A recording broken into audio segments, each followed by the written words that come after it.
Antes decíamos, antes es nada, hasta el 2014, que el intestino del bebé era estéril. Ahora ya sabemos que eso no es así.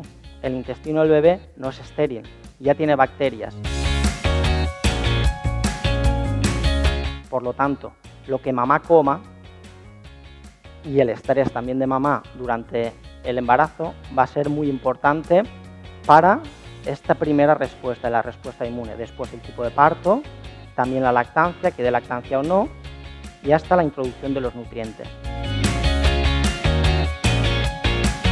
Estudios in vitro sí que demuestran que dentro de las pectinas, yendo a pectinas de fruta, cuando tú te vas a la pectina de manzana, es cuando más logras producir butirato, que es el ácido graso ese que hablábamos antes, que tiene unas propiedades beneficiosas, es el ácido graso con más propiedades antitumorales. ¿Hay que comer manzana? Sí, mucha. ¿Y dejo de comer cítrico? No, no dejas de comer cítrico. Y la forma de cocinar es importante, es muy importante. Lo que tenemos que hacer es evitar que poner la patata dentro del agua. Tenemos que evitar trocear la patata y meterla dentro del agua. Tenemos que evitar trocear la patata y hacerla al vapor incluso.